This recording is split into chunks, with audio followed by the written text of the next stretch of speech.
Sonra Şeyh Ubeyd ibn Abdullah el-Cabiri ondan soruşurlar 6-cı sualda ki mal farq fi qavlihim hələ sahibi bid'a və hələ mübtədiyə. Yəni şeyhdən sual verirlər ki, şeyh, 2 dənə söz var. Birində deyirlər ki, bu bidət sahibidir. Bir söz də var ki, deyirlər bu bidətçidir. Yəni burada sual verirlər ki, şeyhə, bidət sahibi ilə bidətçi deməyin arasında fərq var yoxsa yoxdur?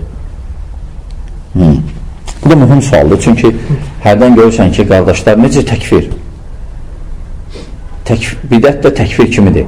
Yəni bir adama bidətçi deməyi, elə ki, bir adama kafir deməyi kimidir. Yəni ona da hüccət qalxmalıdır bidətçi olmaq üçün. Amma bidət sahibi deməyi biraz daha geniş mənası, daha yüngüldür biraz. İndi inşallah şeyh cavab verir. Şeyh deyir ki, əl-cavab. İndi ənəl fərq vadır. Yəni mən fikrimdə açıq aydın fərq var bu sözlərdə. Yəni bidətçi ilə bidət sahibi deməkdə fərq var. وسيتبين لكم بما عرفناه من عبارات أهل العلم وسمتهم ونهجهم في قولهم مبتدي أنهم لا يطلقونها إلا على من قامت الحجة عليه أنه مبتدع. Yani şeyh deyir ki, Şeyh Hafidullah deyir ki, deməli bidətçi o adama deyir ki, mübtədi. Artıq bidətçi o adama deyilir ki, artıq kimə ki onun hüccət qalxıb. Hüccət qalxıb, aydın oldu buna, ondan sonra bu adam belə eləyir, ona deyirlər bidətçi, mübtədi. Amma və ənəhu sahibi dalal, zəlalət əhlidir və nubdallun mudil, zəlalətə özü azmışdır və azdırandır. Fəyəqulunə mübtədi, bələnçi mübtədi deyirlər, bidətçi. Və qad yutliqunəhə əhyənən ələ səbiril zəcr. Hərdən, yəni pisləmi cəhdindən çəkindirmək üçün deyə bilərlər mübtədi, sözün işlədə bilərlər, mübtədi.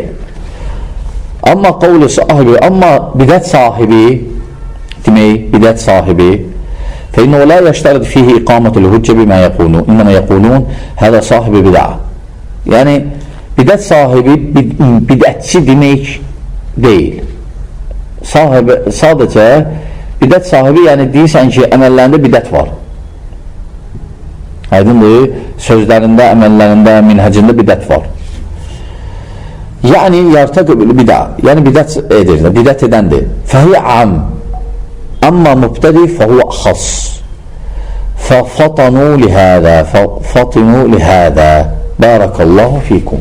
Yəni Şeyh Türkiran bu məsələ mühümdür, yəni bu məsələ ayrım, bu kəlmələr ayrım, bu yəni ciddi məsələdir. Yəni başa düşün. Çünki bidət sahibi demək daha genişdir. Bidət sahibində çox ola bilər, amma bidətçi demək artıq hökmdür. Ona hüccət çatmalı və s. Necə təkfir?